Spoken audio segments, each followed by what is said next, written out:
This is Reality Dispatch, written by Jim Mins.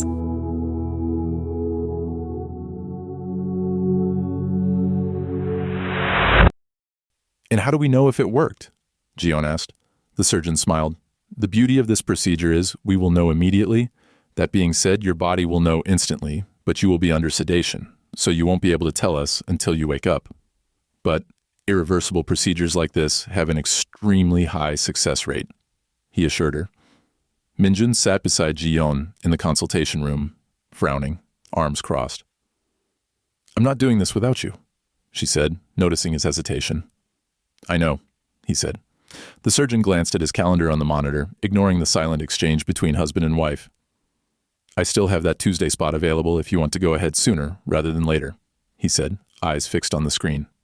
Yes, Gion blurted. Yes, keep it open for us. She turned to Minjun. We're doing this. Minjun didn't say anything the entire drive out of the city. Gion had signed to him, asking what was wrong, but he didn't respond. Eventually, she broke the silence vocally. Are you mad? No. Don't lie to me. Minjun let out a slow breath.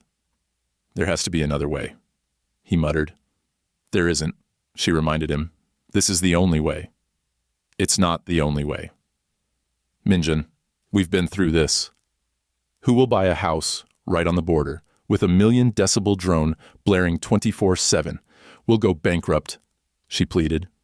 And all the sign language classes we've been taking, at least, now they'll have a purpose. We'll be able to talk across the fields while you're out harvesting the greens and vegetables. Minjun stared at the road, gripping the wheel tighter. Come on, at least talk to me properly, Gion said. Might as well, since we won't be able to ever again after next week. As they pulled into the driveway, the air was eerily still. The echoes of the supersonic speakers had momentarily died. Minjun glanced at his wife as they stepped out of the car. This is temporary, she reminded him. They'll fire them up again in a minute. The front door was unlocked, and their son Seojun stood in the entryway. His face was pale. I came to stop you, he said. But your car was already gone when I got here. It's okay, Minjun said. It's not until next week, Tuesday. I don't want you to do this, Seojun said. Me either, son, but tell her that, Minjun said, nodding toward his wife. I don't want to hear it, Gion said. This is the only way. I can't live like this.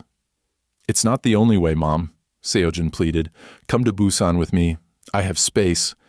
You don't have to do this. They're not removing them. They're just detaching the eardrum. They will still be in our ear canals, and I think we might have the option to reattach. She dismissed him with a wave of her hand. And we're not moving to your tiny little studio in Busan. We worked for this house. We paid it off. We earned our retirement. I don't care if North Korea thinks they can ruin this part of our lives. I'm not going anywhere. And we'll have the last laugh on this one. Seojun turned to his father. Dad, please, talk some sense into her. Don't look at me. I've been taking sign language lessons for 6 months. Your mother made up her mind a long time ago. But what about you, Dad? Have you? Minjun hesitated. Look, Seojun, we can't move. No one will buy this house. We might as well be living on the rim of a volcano. The North won't stop. And if I'm honest, he exhaled, rubbing his face, we can't take it anymore. Your mother and I have slept a total of 3 hours this week, combined. A tear slipped down Gion's cheek. Minjun continued, voice heavy. It's killing us. Something has to change. I wish it wasn't this permanent. But we're out of options. I can write to the government again, Seojun begged. I can ask them to stop blasting K-pop and death metal at the North. Maybe then they'll stop. We've done that hundreds of times, Seojun. Even if they did, there's no guarantee the North will, Gion said, her voice cracking. No one can control the North. They won't stop. That's what my heart tells me. They won't stop. Minjun wrapped an arm around his wife. It's okay, son. This is what she wants, and I want her to be happy. A low drone rang out from the mountains. Vibrations rolled through the valley, rattling the picture frames, chairs, and tables inside the house. By the front door, A row of industrial ear protectors hung from hooks. The three of them reached for a pair and adjusted them over their ears. Ji-yeon signed that she was going to make tea, wiping her tears as she busied herself. Seo-jun lay awake long after his parents had gone to bed. He couldn't tell if they were asleep or just lying there, trying to ignore the noise. They had let him stay the night, unaware of his true intentions. At 4 a.m., he slipped outside into the crisp night air. He reached under the house and pulled out a gym bag, unzipping it to reveal a pump-action shotgun and a box of shells. He loaded 2 into the barrel, shoving the 10 remaining cartridges into his pockets. 5 in each. Then he started walking toward the border. He'd gone this way countless times as a kid, skipping stones across the invisible line, only to be scolded by his mother. Later, as a teenager, he learned why she had been so afraid. Stories of landmines scattered carelessly by the north. A village legend claimed some had even been placed on the south side. No one knew for sure. But after 25 years of living here, he had never seen anyone explode. For his parents, it was worth the risk. There was no marked boundary, no signpost declaring a change in nations. In the outer villages, there was no DMZ, just an unspoken understanding of where one should not go. At some point, he had crossed over. The mud sucked at his boots as he trudged forward, weeds clawing at his legs. The drone grew louder with every step. His industrial-grade earmuffs were at their limit. He knew that even if the sound stopped, his ears would ring for hours. Then he saw it. An 8-foot-tall speaker at the very top of a hill that looked down on the village of the south, towering, menacing, its center warping and bumping with the vibrations of the drone that erupted from its center.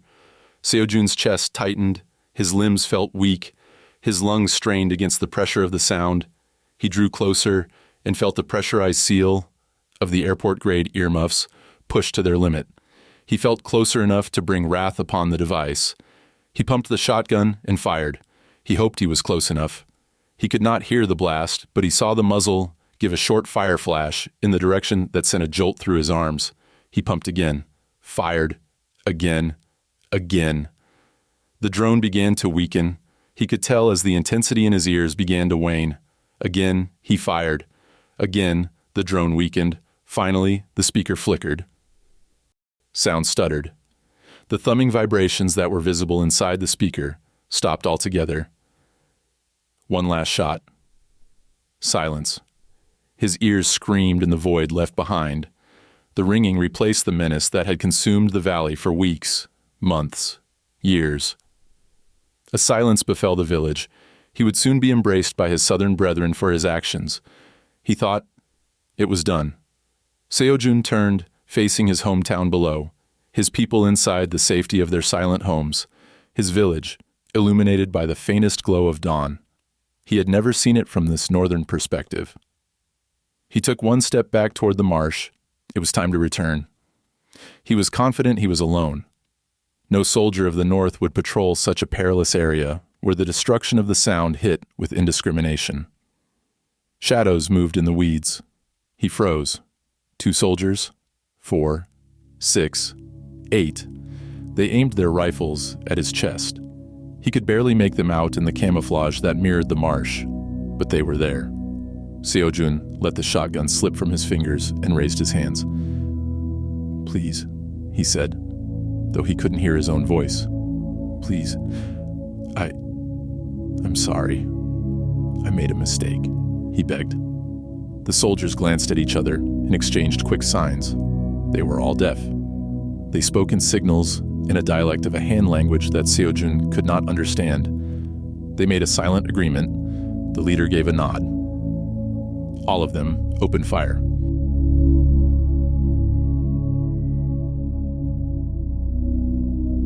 For more stories of fact-based fiction, head to jimmins.substack.com.